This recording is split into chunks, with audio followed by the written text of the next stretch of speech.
Donc on a vu sur cette session, finalement on peut parler de nutrition, mais on voit qu'il y a une influence très importante des procédés, même si ce sont des fois des plats assez peu processés. Et si on va dans la formulation, alors là les procédés d'extraction sont très importants. Donc c'est de ça dont on va discuter. D'ailleurs je tenais à souligner la qualité des deux intervenants. Bon, évidemment on les connaît bien. Et Claire, bravo, car si tu as parlé beaucoup plus que Daniel, et c'est vraiment un exploit.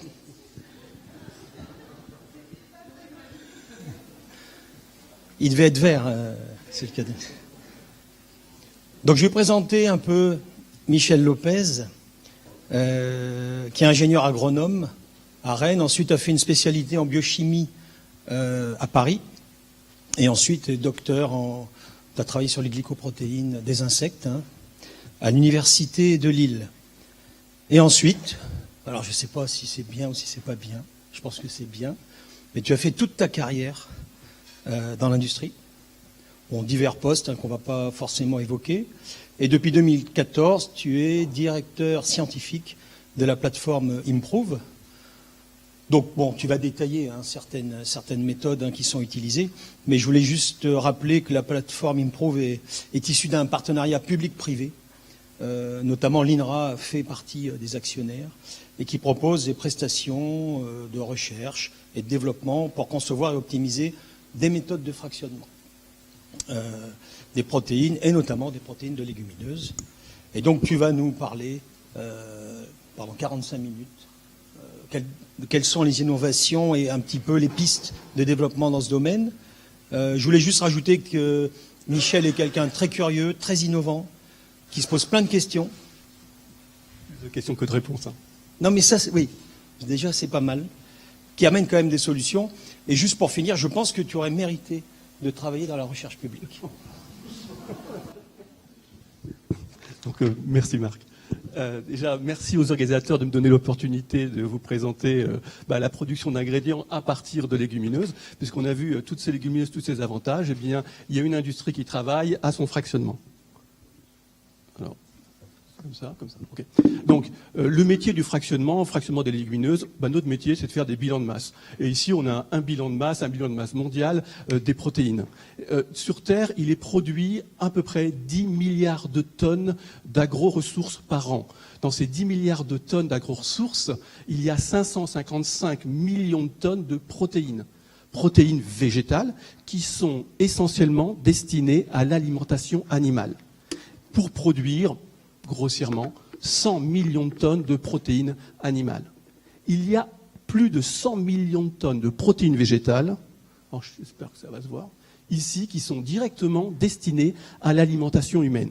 Et parmi ces 100 millions de tonnes, il y a 2 millions de tonnes qui sont destinées et qu'on appelle protéines ingrédients, parce que ce sont ces protéines qui sont fractionnées par l'industrie pour créer des produits qui ont une valeur nutritionnelle ou des produits qui ont une valeur fonctionnelle. Il faut remarquer également que 99% de ces produits sont issus soit du soja, soit du blé. Et nous, on travaille bien entendu soja, blé, mais également pois, riz, etc. Alors, quand on parle de fractionnement, eh bien, la première chose qui apparaît, c'est la diversité de toutes ces ressources, particulièrement au niveau des légumineuses. Et les intervenants précédents, c'est de ça dont ils ont parlé. Il y a une diversité au niveau des formes. Alors, quand on parle de forme, c'est la première chose, mais c'est également comment les enveloppes vont adhérer aux amandes, et donc comment on va pouvoir séparer, fractionner. Et puis, il y a une diversité au niveau de la composition. Ça veut dire que les protéines dans les graines sont associées, bien entendu, à des fibres, bien entendu, à de l'amidon, mais également à des lipides. Et vous avez ici toute une variété de compositions. Et bien entendu, lorsqu'on va faire ce fractionnement, ces différents macroconstituants pourront interagir.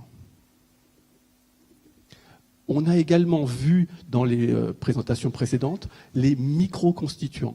Ces microconstituants qui sont le plus souvent appelés des facteurs antinutritionnels, et lorsqu'on va travailler au fractionnement, à l'extraction de la fraction protéique, eh bien, eux-mêmes vont interagir. Il faudra, lors de ces extractions, que l'on suive où se trouvent les différents qu'on a facteur antinutritionnel, même si ce terme, des fois, est un peu déplacé et surtout orienté nutrition animale. Mais c'est une problématique qu'il faudra avoir en tête. Autre élément, parmi les protéines, alors nous, on va essentiellement extraire des protéines dites de réserve, mais vous avez également des inhibiteurs de protéase ou des lectines qui pourront également être dans le procédé et qu'il faut savoir où elles seront. Donc, le fractionnement, finalement, c'est un métier simple, puisque on part d'une matière première. Cette matière première, on va la décortiquer, on va de temps en temps la délipider et on va la broyer. On arrive à une farine. Cette farine, eh bien, il y a deux grands métiers. Il y a le métier du meunier, et de ce métier du meunier, eh bien, on arrive par voie sèche, des fois à un concentrat protéine, à une farine, voire à un concentrat protéique par voie sèche. Et puis, il y a le métier de l'amidonnier, donc par voie humide. Et là, on va séparer les différents constituants pour arriver à des concentrats ou à des isolats protéiques. Alors, on parle, la limite, en gros, c'est 90%. Au-dessus de 90% de protéines dans le produit final, on parle d'isolat. En dessous, on parle de concentrat. Il y a un élément extrêmement important qu'il faut également avoir en tête, c'est toute l'analyse, le suivi de ce fractionnement, la connaissance de la matière première, mais également la connaissance du produit fini et de la valeur créée, la valeur de l'isolat créé. Alors, la première des choses, la première caractéristique qu'on va regarder, c'est tous les aspects nutritionnels. Est-ce qu'à partir de mon isolat, de mon concentrat protéique, je peux faire du muscle ? Donc, alors, tout ce qui a été présenté juste avant moi, c'est tous ces aspects-là qui vont nous intéresser. Et également, la présence de facteurs antinutritionnels qui pourraient également se trouver dans ces isolats ou dans ces concentrats. Le deuxième élément qu'on va regarder, c'est la fonctionnalité de ces produits. Alors, bien souvent, ce qu'on aime manger, ce sont des émulsions, ce sont des mousses, ce sont des textures. Donc, on va regarder leur pouvoir moussant, émulsifiant, texturant. Le troisième critère, parce qu'une fois qu'on a formulé tout ça à côté dans une matrice, c'est l'aspect organoleptique. Quel est le goût ? Est-ce que le goût n'est pas trop végétal ? Comment jouer sur ces goûts ? Comment les diminuer ou comment s'en servir ? Et puis, une fois que vous avez cette vision des différents critères sur vos isolats, vous pouvez en avoir une vision marché et aller le présenter devant votre business manager ou alors devant le consommateur qui va vous demander, je dirais, la carte d'identité de votre isolat ou de vos concentrats. Et là, vous allez parler de la pureté protéique qu'il y a dans le produit. Vous allez parler de l'origine, du type de plante, du type de légumineuse duquel c'est extrait. Et ça, c'est extrêmement important parce que pour la vente, il faut aussi que le produit ait une image. Également, est-ce que c'est GMO free, est-ce que c'est clean label, est-ce que c'est bioactif, est-ce qu'il y a des facteurs antinutritionnels dans votre produit et les aspects d'allergénicité. Donc, si on s'intéresse maintenant aux enjeux actuels et aux verrous à lever. Donc, ici, moi, j'ai listé un certain nombre de critères. Le premier critère, c'est face à la diversité des végétaux et des légumineuses, leur processabilité, leur capacité à avoir un fractionnement qui est industrialisable. Vous allez après avoir tout ce qui est après aspect organoleptique, nutritionnel, fonctionnel, l'aspect microbiologique également. Ça veut dire que sur ces agro-ressources, sur ces graines, il va y avoir une microbiologie et donc il faudra maîtriser le développement de la flore et le type de flore dans ces différents produits. Et également, les éléments, les ingrédients que l'on va créer. Parce qu'à la fin de ces procédés, finalement, on a des poudres, que ce soit une farine ou que ce soit un isolat qu'on aura séché. Et ces poudres elles-mêmes, elles auront une fonctionnalité. Et bien entendu, le prix de ces productions. Il faut avoir en tête qu'il est rare que le prix d'un fractionnement puisse être, je dirais, payé uniquement par la fraction protéique.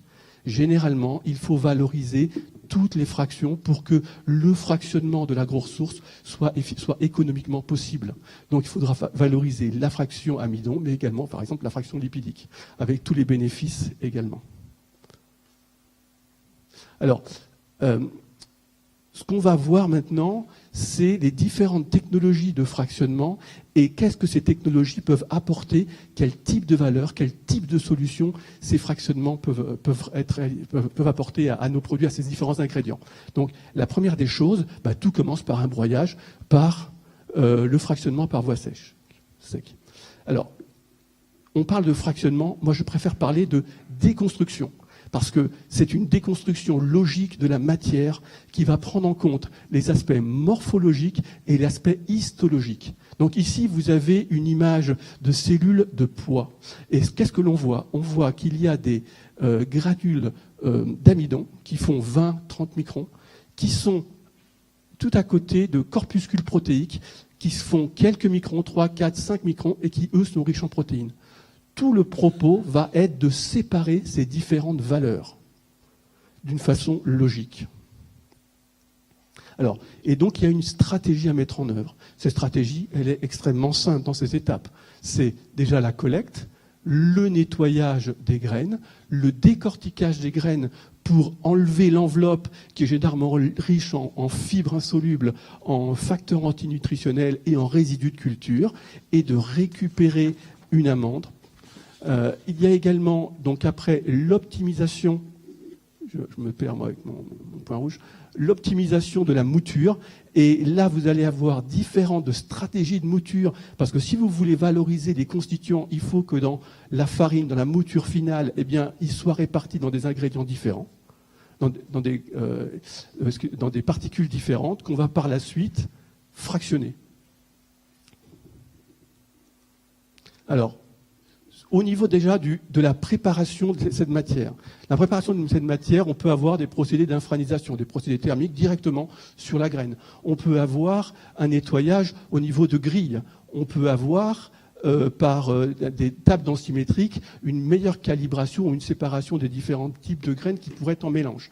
Et également, on va devoir travailler sur le taux d'humidité de ces graines. Parce qu'en fonction du taux d'humidité de ces graines, les procédés meuniers de décortiquage ou meunier vont être différents. Donc, après avoir nettoyé la graine, on va la décortiquer. C'est extrêmement simple, on va enlever l'enveloppe. Mais en fait, il va falloir que l'on joue sur un ensemble de paramètres à optimiser pour définir spécifiquement pour chaque graine comment la décortiquer. Donc, on peut travailler sur des moulins à meule, on peut travailler avec des moulins à impact, c'est-à-dire on prend la graine et elle est projetée contre la paroi. On peut l'abraser pour que l'enveloppe soit éliminée et qu'on garde l'amande. On peut également passer sur des décortiqueurs à cylindre. Et là, par exemple, sur des décortiqueurs à cylindre, on va jouer sur l'écartement des cylindres, on va jouer sur la vitesse différentielle entre les cylindres, on va jouer également sur le type de cylindre qu'on peut combiner. Donc en fait, ce sont des plans d'expérience qu'il faut conduire pour trouver les meilleurs critères de décortiquage. Ce qui est extrêmement intéressant, c'est que les essais qu'on peut faire au stade pilote, petit pilote, les valeurs que l'on a, les données qu'on recueille, sont très facilement extrapolables industriellement.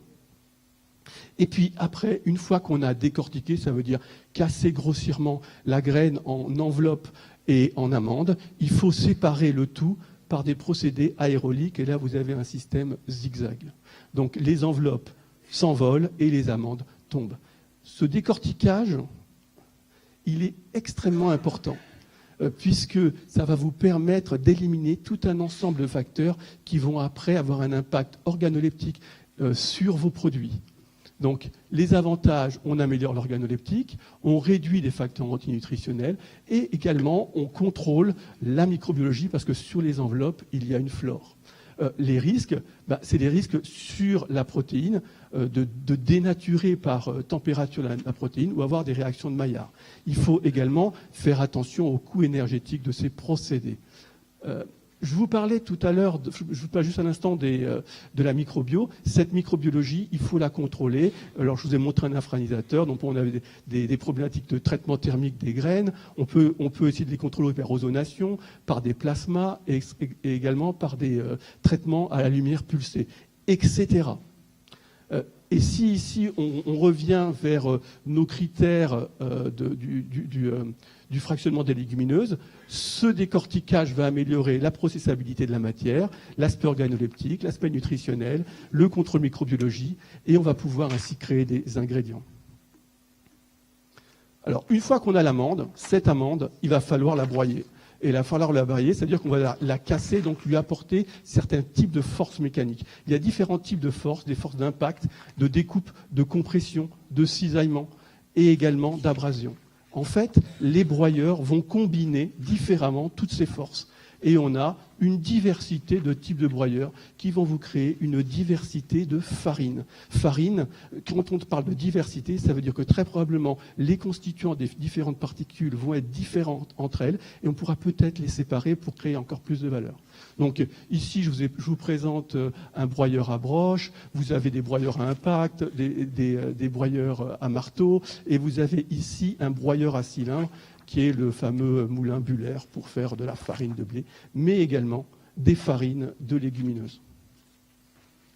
Alors, vous avez donc décortiqué, vous avez créé votre farine, et maintenant, eh bien, vous pouvez peut-être, les industriels peuvent avoir le souhait de séparer, de fractionner cette farine. Et donc, il y a des différentes techniques de fractionnement. On peut avoir du tamisage classique, mais avec ce tamisage classique, il est difficile d'aller en dessous de 50 microns. Donc, dans ce cas-là, on parle de turboséparation. Il faut voir la turboséparation comme une sorte de tamisage. Simplement, vous avez ici un sélecteur qui tourne à plusieurs milliers de tours par minute, et les particules les plus fines pourront passer au travers du sélecteur. La vitesse du sélecteur va permettre de les sélectionner. Et puis, vous avez un système d'aspiration. Elles vont être aspirées. Donc, les particules grossières vont tomber, les particules fines vont passer. Et vous pourrez donc sélectionner différents types de fractionnement en fonction de la vitesse du sélecteur. Donc, vous avez également ici, en aérolique, la possibilité de fractionner vos farines, vos moutures. Et aujourd'hui, il y a une technologie qui se développe, c'est l'électroséparation. Alors, il y a des outils au niveau laboratoire, mais il y a aussi des outils au niveau industriel. Et cette électroséparation, elle a l'intérêt, pour la première fois, de séparer par voie sèche les différents constituants d'une farine sur la composition de surface de ces ingrédients, de ces particules, puisque en fait les farines vont être chargées électriquement avant d'être séparées sur une cathode et sur une anode. Alors ici, c'est des études menées par Titan, donc c'est une société américaine. Alors je vois plus tout mon point, moi. Voilà.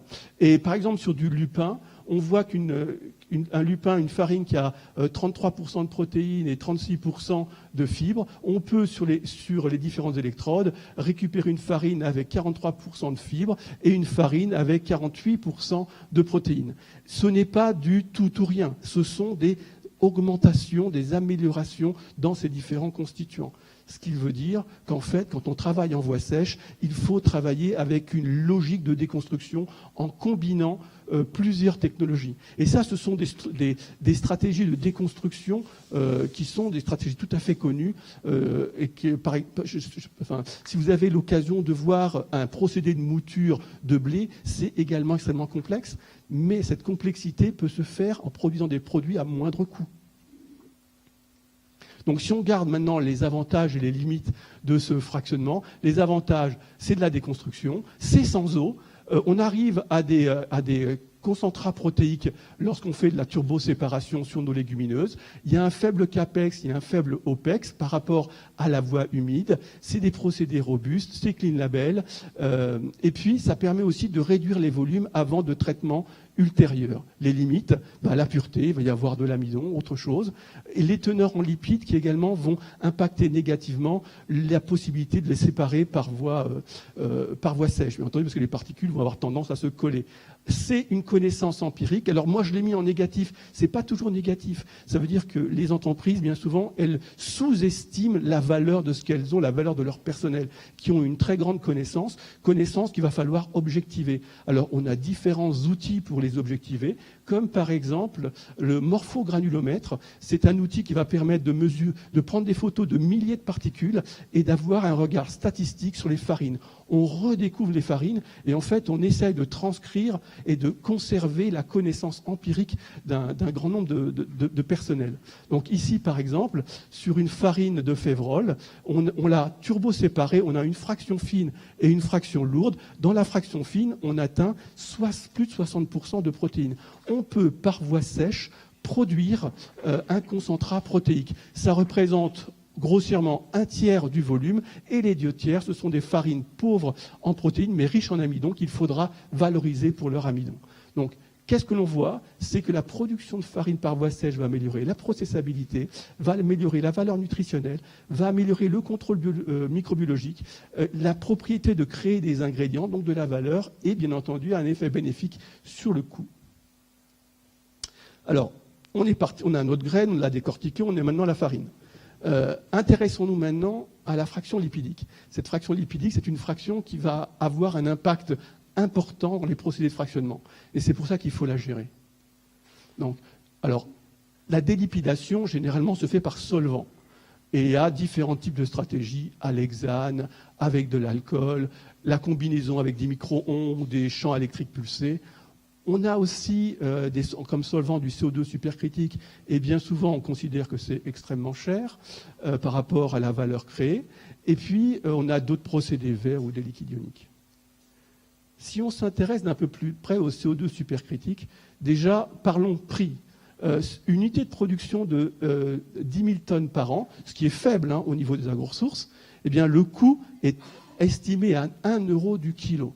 Alors, qu'est-ce qu'on a pour ce 1 euro du kilo? Eh bien, ici, vous avez différentes conditions de liquide CO2 supercritique, différentes conditions de pression, sans ou avec un coéluant, un cosolvant comme l'éthanol. Vous pouvez séparer les acides gras libres, les acides gras neutres en fonction des considérations, mais également les lipides polaires. Et là, c'est quelque chose qui apporte véritablement un plus, parce que ces lipides polaires sont extrêmement difficiles à éliminer et vont avoir un impact organoleptique sur les produits finis. Donc, on va pouvoir, au CO2 supercritique, éliminer les lipides de tourteau, de farine et pourquoi pas de concentrat ou d'isolat protéique. On va avoir une réduction de la flore, une élimination de certains off-flavors, enfin de mauvais arômes, de mauvaises flavors, et tout ça pour un prix qui est ici. Ne pas oublier que ces traitements haute pression pourraient avoir des impacts négatifs sur la dénaturation des protéines. Alors, on parle du solvant. Le plus souvent, ce qu'on utilise, c'est des procédés sans solvant. Alors, des délipidations mécaniques. La première des choses, c'est on va presser. Ne pas oublier qu'en fonction du taux de lipides duquel vous partez, vous avez en gros 10% de lipides qui restent dans votre ingrédient ou dans votre farine. On va aussi, par des voies de centrifugation, éliminer, lors du procédé par voie humide, certains lipides. Donc vous avez ce qu'on appelle des écrémeuses ou des centrifugeuses à assiette, voire des tricanteurs pour éliminer tout ou partie des lipides. Vous avez également des délipidations en milieu aqueux. Et cette fois-ci, c'est très original parce qu'on va pouvoir séparer, récupérer les protéines et les lipides dans des émulsions, mais ensuite, il faudra casser ces émulsions pour récupérer ces protéines. Alors, je ne suis pas un expert du sujet, l'expert, il est là. Et toutes ces approches en milieu aqueux peuvent également être couplées avec des approches enzymatiques, puisqu'on est en milieu aqueux, température tout à fait correcte. Donc on peut également jouer avec les enzymes pour développer ce nouveau type de procédé de délipidation. Autre élément, quels sont maintenant les avantages et les inconvénients de ces systèmes sans solvant? Donc déjà, c'est bio, c'est Clean Label. Il y a une possibilité de réduire la charge microbiologique par ce qu'on appelle, par centrifugation, on appelle ça de la bactofugation, et il y a un certain nombre de technologies matures. Bien entendu, c'est quand même moins efficace que les solvants. Alors si on regarde maintenant l'impact global, impact bénéfique sur la processabilité, sur l'organoleptique, impact bénéfique sur le contrôle microbiologique. Par contre, des impacts qui peuvent être négatifs sur la fonctionnalité, les propriétés des ingrédients et le coût de la production. Il faut toujours avoir en tête, lorsqu'on fait une amélioration de la qualité, de la fonctionnalité de notre produit, donc ça apporte un coût, est-ce que les marchés vont accepter ce coût par rapport à l'avantage créé? Alors, on a donc cette farine qu'on va maintenant pouvoir, si c'est le souhait, on va pouvoir récupérer les protéines par fractionnement humide. Eh bien, tout fractionnement humide débute par la création de cette farine. Donc c'est ce que je viens de vous présenter. Après, qu'est-ce que l'on fait? Il y a une phase de solubilisation. On va solubiliser les fractions protéiques qui, elles, peuvent être solubles, albumine, globuline. Heureusement, dans les légumineuses, elles sont majoritaires. Et puis, on va les récupérer, on va séparer la fraction solide de la fraction liquide qui contient ces fameuses protéines solubles. Et les techniques de récupération sont doubles. Ou vous avez l'approche traitement pH métrique thermique, je vais faire précipiter ma protéine, ou alors je vais la récupérer par voie membranaire. Dans tous les cas, tout se finira par des techniques d'atomisation et de séchage. On aboutit alors à des isolats ou à des concentrats. Donc là, on va voir ces différents éléments de cette fameuse déconstruction par voie humide. La première des choses, je vais solubiliser. On reçoit un ingrédient, on reçoit une farine, on va regarder la solubilité de la fraction protéique en fonction du pH. Généralement, on a cette courbe en S, avec en milieu alcalin une forte solubilité de la fraction protéique, et on a ici un pH, au niveau du pHI apparent, une précipitation de ces protéines ou une faible solubilisation. Eh bien, on va travailler sur ce delta en voie humide pour récupérer par précipitation pH métrique ces protéines. Les protéines ici qui vont rester non précipitables, généralement, ce sont les albumides. C'est souvent ces fameux facteurs antinutritionnels, antitryptiques, etc. Par contre, vous voulez peut-être également récupérer l'ensemble des protéines pour avoir un meilleur taux d'extraction global. Et dans ce cas-là, vous allez choisir plutôt l'approche membranaire. Donc, on part de cette signature par agroressources. Il est extrêmement important de bien optimiser la production de votre farine, parce que de la production de votre farine va dépendre, et la qualité de votre farine va dépendre le taux d'extraction de votre protéine, donc la rentabilité de votre procédé. Et tout ça, ça se fait dans des tanks. Et si vous avez un tank de 1 mètre cube au niveau du pilote, où on fait l'extraction des protéines, la phase d'extraction. Après cette phase d'extraction, il va falloir séparer ce qui est resté de l'insoluble du soluble. Et là, vous avez toute une multitude de technologies possibles en fonction du comportement de votre matière, particulièrement en fonction de la phase insoluble. Alors, généralement, on passe par un décanteur ou un tricanteur. Ça veut dire 4000 G, 1 minute à 2 minutes, suivi d'une centrifugeuse à assiette, au pilote 17 000 G pendant quelques secondes, voire des hydrocyclones, des essoreuses, mais vous avez également des systèmes de filtres rotatifs sous pression en continu. Là aussi, ce sont des systèmes continus. Ici, c'est un système batch, un filtre à presse. Donc, tout va dépendre ici de la capacité à créer ce gâteau de pressage de votre matière solide, voire des systèmes de filtre à bande. Tout ça, c'est en continu, mais ça va vraiment beaucoup dépendre de la qualité de votre matière solide. Donc, il y a une multitude de technologies possibles. Donc, il faudra s'adapter à chaque agroressource. Vous avez aussi la possibilité de récupérer maintenant ces protéines qui sont dans la fraction liquide, de les récupérer par voie membranaire. Et ici, c'est toute la technologie laitière. Mais les technologies laitières, avec ces filtrations tangentielles, avec des membranes tubulaires, des membranes à spirale, je ne rentrerai pas dans les détails, microfiltration, ultrafiltration, diafiltration, eh bien, les protéines végétales, particulièrement les protéines de légumineuses, ont une fâcheuse tendance à s'agréger, même celles qu'on considère être solubles. Donc, on va utiliser les outils de l'industrie laitière, mais d'une façon différente. Et donc, c'est tous ces développements qui sont aujourd'hui en cours chez Improve. Si jamais vous aboutissez à des produits, vous souhaitez avoir vous avez des produits visqueux. Et dans ce cas-là, ce ne sont pas les technologies de filtration, je dirais, issues de l'industrie laitière. On va s'inspirer des techniques développées par l'industrie de la vinification ou la brasserie, où vous avez ici des types de filtration dynamique qui permettent de travailler avec des produits beaucoup plus visqueux. Le rétentat va être réellement extrêmement visqueux, ce qu'on ne peut pas obtenir ici. Donc on voit bien qu'il faut adapter à l'industrie du fractionnement du végétal les technologies aujourd'hui développées par ceux qui sont en avance. Autre élément, la chromatographie. Donc, Il y a peu d'exemples de végétaux dont les protéines sont séparées par chromatographie pour des applications alimentaires. Le meilleur exemple, c'est la pomme de terre, la patatine de la pomme de terre. Et pourquoi? Bon, les technologies existent. La question, c'est le coût de ces développements, le coût de ces technologies par rapport à la valeur créée. Il faut toujours avoir cet équilibre. Aujourd'hui, il y a peu de technologies de chromatographie qui peuvent s'expliquer, qui pourraient économiquement être acceptées. Et enfin, la microbio, parce que vous êtes en phase liquide. Et dans cette phase liquide, au cours de ces procédés, vous pouvez avoir une microbiologie qui se développe et vous devez donc la contrôler.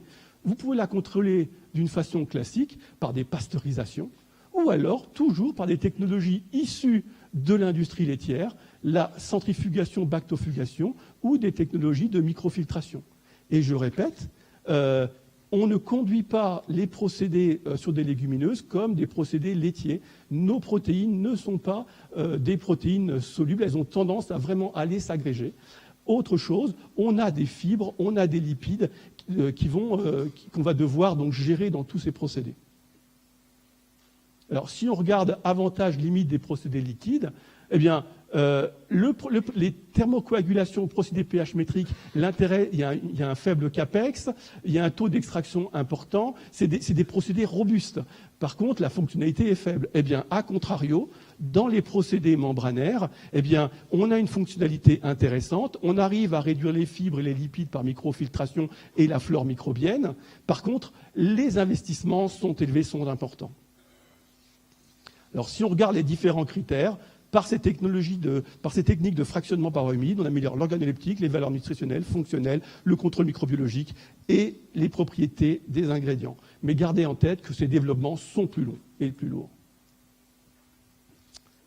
Vous avez un produit liquide dans lequel maintenant vous avez la protéine que vous voulez avoir ou les protéines que vous voulez avoir. Il va falloir donc maintenant les sécher. Sécher pour les stabiliser et par la suite les intégrer dans les différentes matrices. Pour les sécher, vous allez devoir prendre en compte déjà les propriétés de ce produit à sécher. Est-ce que ce produit est pulvérisable? Oui, non. Est-ce que ce produit, s'il n'est pas pulvérisable, est-il pompable? Est-ce qu'il est thermosensible ou non thermosensible? Oui, non. Est-ce qu'il est pâteux, friable? Est-ce qu'il est visqueux? Est-ce qu'il est collant? Eh bien, en fonction de ces critères de votre produit à sécher, eh bien, vous allez pouvoir lui appliquer des technologies par ébullition, des technologies par entraînement ou des technologies de sublimation. Et vous pouvez donc, si c'est atomisable, enfin sprayable, vous pouvez donc l'atomiser. Mais ce n'est pas parce que votre produit passe très bien dans une tour d'atomisation qu'il faut obligatoirement utiliser une tour d'atomisation, qui est un procédé que je qualifierais de cher. Bien souvent déjà, il faut avoir une logique de préconcentration avant atomisation, voire en fonction du marché visé, utiliser d'autres technologies de séchage moins chères, comme par exemple des sécheurs à cylindre. Bien entendu, le produit final ne sera pas de la même qualité. Ou alors, si votre produit résiste à la température, eh bien des sécheurs à courant d'air chaud. Si votre produit est visqueux mais sensible, vous pouvez travailler avec des systèmes sous vide. Si, par exemple, il est friable, vous pouvez utiliser des sécheurs à attrition. Il faudra aussi avoir en tête la quantité de produits que vous voulez processer pour choisir la technologie. Est-ce que vous voulez une technologie continue ou batch ? Donc, vous avez une multitude de choix en fonction de vos produits et des marchés visés et de la qualité propre de vos ingrédients et de votre matière première. Dans ce secteur, il y a beaucoup d'innovations. Et là, je vais vous en citer deux. Par exemple, vous avez des systèmes de pulvérisation par bus électrostatique. Là, on va pulvériser, on va charger les gouttelettes et vous allez avoir le solvant qui va aller à l'extérieur de la gouttelette par rapport à la protéine, à l'ingrédient, qui va aller se concentrer au cœur de cette gouttelette. Et par ces techniques de séchage, on pourra sécher à des températures ambiantes jusqu'à 80 degrés, donc préserver votre matière, pouvoir les encapsuler, les agglomérer. Bien entendu, on parle d'électricité, pulvérisation, il faut travailler sous azote. Mais cela limite l'oxydation. Donc là, vous allez évidemment créer un ingrédient. Il faut vraiment avoir en tête, vous allez vendre une poudre, cette poudre par elle-même, elle doit avoir une fonctionnalité, une capacité à s'intégrer dans vos différentes matrices. Vous avez également d'autres types d'ingrédients, de poudre que vous pouvez créer par ces techniques de séchage. Et ici, je vous en cite une, l'extrusion porosification développée par Klextral. C'est-à-dire qu'on va faire augmenter la viscosité du produit à sécher. Dans un extrudeur, on va intégrer du gaz et derrière, on va sécher. Ça crée des systèmes poreux et c'est très adapté aux produits visqueux. D'ailleurs, on va rechercher cette viscosité pour pouvoir intégrer ce gaz. On va donc ainsi créer des fonctionnalités différentes de vos poudres finales, finalement. Et vous allez avoir une économie énergétique. Bien, on parle de quoi dans ces cas-là? On parle de la science des poudres. Et il faudra caractériser ces poudres. Caractérisé avec tout cet ensemble de caractérisation, densité, coulabilité, etc. Ici, je vous donne un exemple de mouillabilité.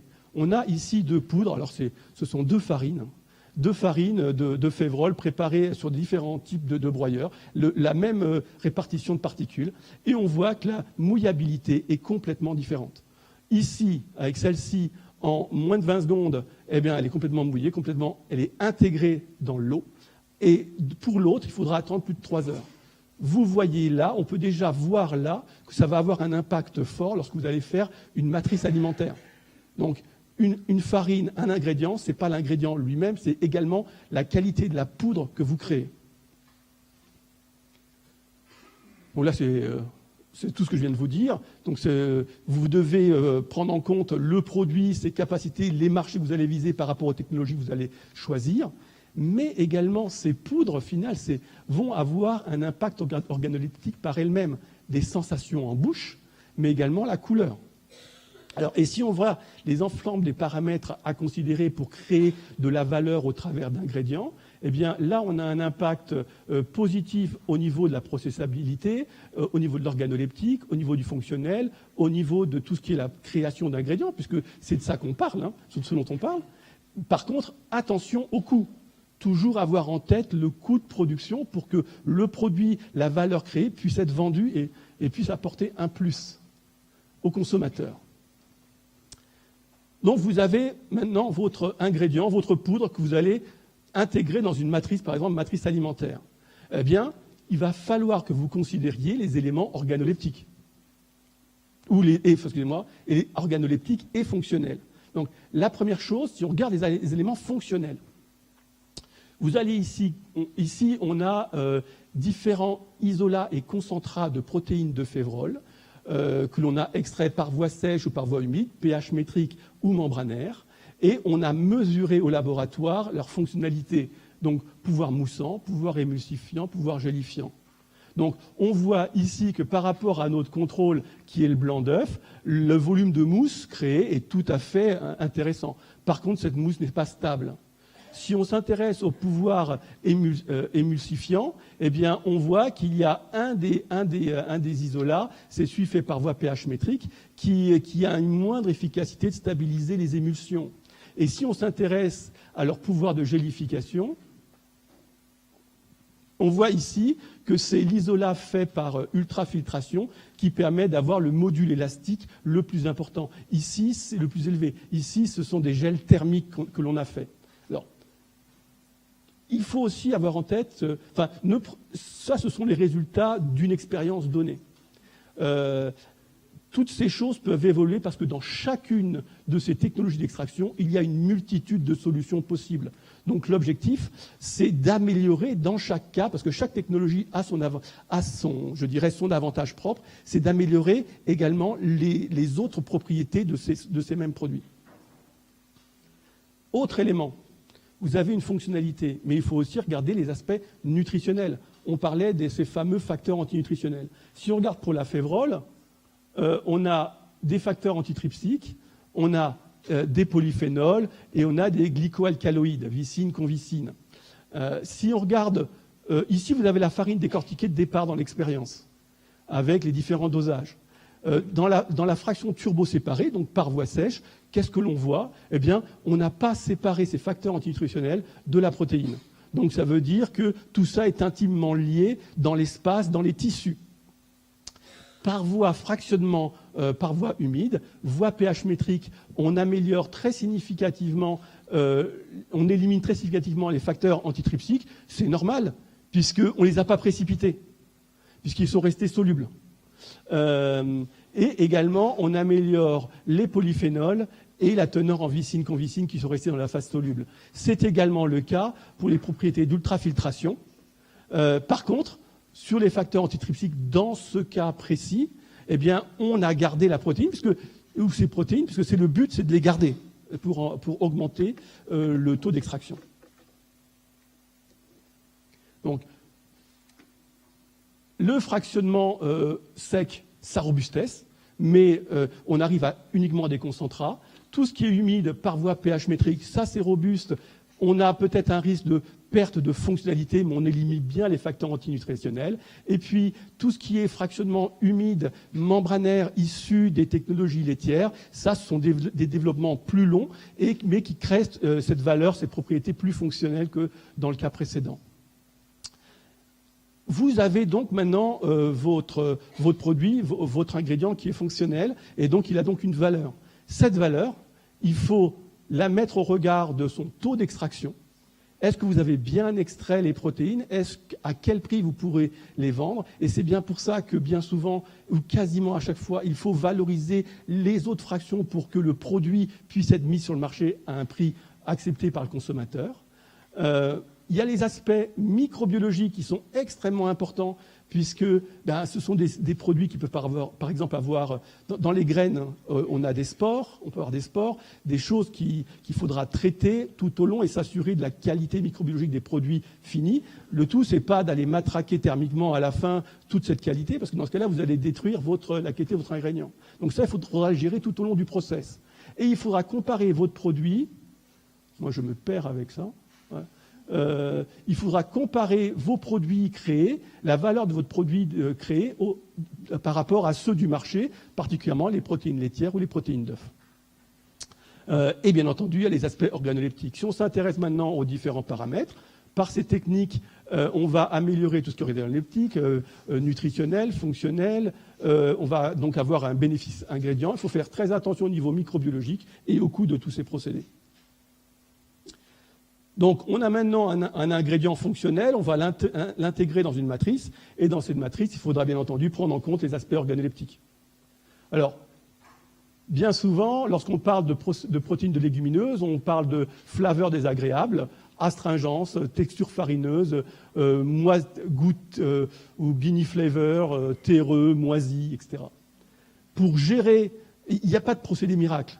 Mais il y a un ensemble de stratégies à mener pour diminuer ces phénomènes. Donc déjà, la sélection de la matière première. Ici, je vous présente les procédés de fractionnement, de la technologie de fractionnement.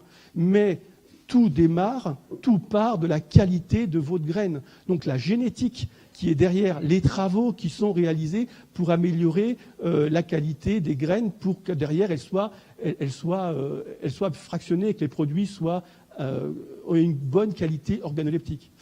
La génétique et la technologie vont ensemble.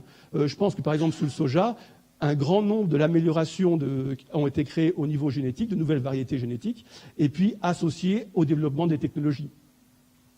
On peut également prévenir l'apparition de ces off-notes. On peut les éliminer avant le procédé ou au cours du procédé, lors de leur formation, et on peut également les masquer. Donc c'est un ensemble de stratégies à mettre en œuvre. Alors, si on s'intéresse à comment je peux prévenir, le volet prévention, eh bien c'est le volet déjà sélection. Bien choisir votre graine, quelle variété. On doit aussi maîtriser dans les procédés tout ce qui est oxydation et tout ce qui est les phénomènes de température pour éviter la formation de ces flaveurs indésirables. Et on peut également travailler sur la fermentation pour métaboliser les composés qui pourraient donner par la suite ces mauvais goûts, ou alors créer des goûts bénéfiques ou des flaveurs bénéfiques. On peut également donc travailler pour éliminer ces constituants au niveau des graines ou au niveau des farines. Bon, je vous parlais du décortiquage, on a parlé tout à l'heure du trempage, on a des aspects de traitement thermique, des aspects de germination. Donc il y a tout un ensemble de stratégies jusqu'à l'extraction par solvant de la fraction lipidique. On peut également travailler sur le procédé même d'extraction et de production des isolats protéiques avec des technologies de lavage acide. Vous vous rappelez de la courbe en S que j'ai présentée au tout début de ma présentation. On se positionne au minimum de solubilité de la protéine et on va laver, généralement on est en condition acide, on va faire des lavages acides pour éliminer tout ou partie des microconstituants qui vont interagir négativement avec les protéines, par exemple comme on va éliminer les polyphénols. On va travailler sur des problématiques de solubilisation, sur des problématiques de précipitation des protéines, solubilisation pour travailler à des pH alcalins, mais pas trop alcalins ou pas trop oxydants pour limiter l'interaction protéines-polyphénol. On va également choisir des conditions, des types de sel, des types d'acides pour la précipitation proprement dite de la protéine. On a également tous les aspects mécaniques, ça veut dire ultrafiltration, chromatographie, travail avec des systèmes d'aspiration sous vide pour gérer et pour éliminer ces constituants indésirables. Bien entendu, on a les traitements enzymatiques et l'aspect fermentaire. Alors là, je vous présente une voie un peu originale avec des floculants. On prend une agroressource, une légumineuse, on prend une farine. Après, donc là, si on part de la graine, on la décortique, on produit la farine et on va la laver en milieu acide. Ce lavage en milieu acide va permettre d'éliminer tout un ensemble de constituants comme les polyphénols qui pourraient interagir avec la protéine, mais également on va perdre les protéines qui restent solubles même au pH isoélectrique apparent pour ces protéines. On appelle ces protéines des albumines et donc on va avoir les polyphénols et les protéines qui vont partir dans ce lavage acide. On va donc avoir dans le résidu solide les autres protéines qui peuvent être solubilisées en milieu alcalin, qu'on pourra solubiliser en milieu alcalin, puisque on va récupérer des globulines qui auront vu très peu de polyphénol, donc qui auront une excellente qualité, et qui en plus seront quasiment pures, puisqu'on aura majoritairement éliminé les albumines. Mais qui dit éliminer les albumines, dit éliminer 10, 15%, peut-être 20% de la matière protéique. Donc des coûts, donc un coût pour la production de votre produit. Eh bien, grâce à des floculants qui sont des polysaccharides le plus souvent, vous pouvez récupérer, alors je me perds un peu, on va récupérer cette fraction albumine.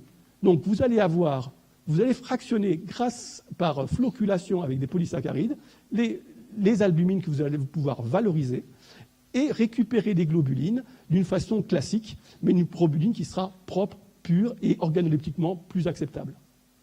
Donc, aujourd'hui, une des limites, c'est l'imagination des chercheurs, des techniciens qui travaillent sur ces procédés. Alors, si on s'intéresse maintenant à cette conclusion au niveau organoleptique, en fait, il faut connaître contre quoi on se bat, comment ces off-notes sont créés pour mieux pouvoir les gérer. Et également, il faut aussi avoir en tête l'élément culturel.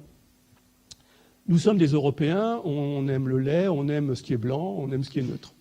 Il y a d'autres cultures où ce que nous, on considère pas bon, entre guillemets, pas la bonne couleur, pas le bon goût, eh bien, sont tout à fait acceptés parce que c'est dans la culture. Et il faut peut-être également qu'on apprenne de ces cultures qui savent vivre et vivent bien avec des protéines végétales. Donc, il y a tout ensemble de recherches sur des mécanismes d'apprentissage qu'il ne faut pas, sous-estimer, surtout pas. Parce qu'en associant ces flaveurs à d'autres flaveurs désirables ou en associant à des nutriments comme à des goûts que l'on aime, à des nutriments que l'on aime, on peut s'habituer, on peut habituer une population et à accepter ces produits ou les accepter plus facilement. Et puis, il y a un élément que j'ai retenu d'une présentation faite par l'INRA de Dijon. Il faut au moins présenter 10 fois un produit pour qu'il soit accepté. Le problème, c'est quand on présente 10 fois un produit à un enfant et qu'il le rejette au bout de la première fois, on n'ira pas jusqu'à la 10e.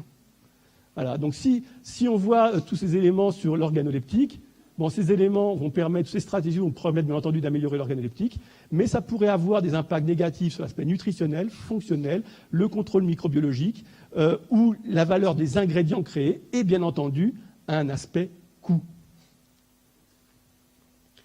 Maintenant, rapidement, parce qu'on a pris du retard. Ah, excusez-moi. Donc, sur l'aspect coût, ces protéines, eh bien, si vous voulez créer une valeur, la valeur de votre protéine, elle va être fonction du concentré protéique lui-même, entre 0 à 100%. Donc, si vous déplacez ici, ou si vous déplacez ici sur la fonctionnalité, insoluble, soluble, fonctionnel ou bioactif. Et vous allez donc créer de la valeur. Il faut avoir en tête que ici, le gluten, 80% de protéines, ça vaut 1,2 € du kilo, grossièrement. Si vous le solubilisez, ça vaut 2 € du kilo. Si vous créez une fonctionnalité pouvoir moussant et émulsifiant, par exemple, comme dans les protéines de pois, ça vaut 4 €, 5 € du kilo. Si vous créez une fonctionnalité, là, les prix peuvent s'envoler. Mais ce qui veut dire que vous ne pouvez pas utiliser toutes les technologies. Il faut utiliser les technologies qui vont permettre de produire le produit au prix souhaité ou accepté par le marché. Autre élément, vous devez avoir en tête les quantités à produire. Plus la quantité produite, plus l'unité de production est importante, plus vos coûts vont diminuer. Et cette diminution, elle est exponentielle, enfin, le grade demi. Et vous devez également avoir en tête une chose, c'est quels sont vos concurrents. Alors aujourd'hui, quand on parle d'ingrédients ou concentrats protéiques, on a en face de nous des farines, des concentrats protéiques, des isolats protéiques et des hydrolysats protéiques végétaux. On voit qu'il y a plus de 1000 concentrats ou isolats protéiques produits dans le monde par 35, en utilisant 35 agro-ressources. Et on a identifié plus de 138 producteurs. L'essentiel, le numéro 1, c'est le soja. Le pois arrive derrière, mais je dirais un peu moins de la moitié. Et on voit que les autres légumineuses sont très très loin. Fababine, lupin, févrole, lupin. Voilà, donc il y a les aspects, comment dirais-je, la déconstruction, il faut prendre en compte la qualité de la matière première de départ, la qualité de l'ingrédient créé par rapport au marché. Et il ne faut jamais oublier qu'on fait de l'alimentaire. Donc il faut produire des produits que tout le monde puisse consommer et qu'on puisse intégrer dans nos matrices alimentaires. Donc c'est de l'ordre de quelques euros du kilo, jamais plus. On ne peut pas dépasser 8 € du kilo, puisque là, on atteint le prix des protéines laitières. Voilà. Merci. Bravo. Un peu. Non, merci pour ce panorama très complet de toutes les méthodes de fractionnement et des enjeux qui sont associés, donc vraiment très intéressant. Donc on a la place et le temps pour une question.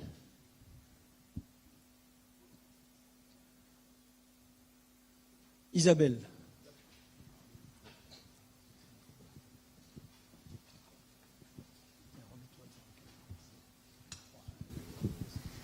Ouais, merci Michel pour ce très très beau panorama. Moi j'aurais bien aimé avoir la vision d'Improve par rapport à tout ce qu'on a entendu même par rapport à hier. Dire il faut penser l'alimentation territorialisée. On a vu le bénéfice de cultiver au champ et de jouer sur la synergie entre des espèces, des céréales, des légumineuses. Est-ce que finalement cette synergie on pourrait l'envisager jusque dans les procédés ou est-ce qu'il faut toujours travailler en variété pure? Et également, dans ma réflexion, je me disais, l'approche bioraffinerie, tu me l'as dit sur les questions de coût, c'est des grandes échelles. Et finalement, si on doit repenser aux petites échelles, au territoire, comment on repense ce fractionnement et cette bioraffinerie? Et est-ce qu'il faut retravailler les fractions autrement? Si on regarde les travaux de Remco Boom à Wageningen, où finalement, on a d'autres approches du fractionnement et quelle est ta vision sur ça? Moi, je pense qu'il y a de la place pour tout le monde. Il faut avoir en tête, c'est que l'objectif, c'est d'apporter la meilleure qualité au bon prix pour tout le monde. C'est de nourrir modestement la planète qui manque de protéines. Donc c'est développer des procédés robustes de qualité qui pourront pour tout à chacun qui permettront à chacun de se nourrir. Par contre, il y a également des niches. Peut-être qu'on peut développer sur certaines régions des premiums qui seront des premiums parce que ça sera sourcé sur un certain territoire, mais ça veut dire donc avec des procédés qui utilisent moins de matières premières, donc obligatoirement plus chères. Donc tout ça, je pense qu'il y a de la place pour tout le monde. Mais la première chose qu'il faut garder, quelle que soit, je dirais, la population visée, quel que soit le coût, c'est la qualité du produit. Qualité nutritionnelle, qualité fonctionnelle, qualité microbiologique. Ça, c'est indispensable, quel que soit le marché visé. Bien, merci Michel encore une fois, merci à tous. Je pense qu'on pourra continuer ces discussions lors de la pause.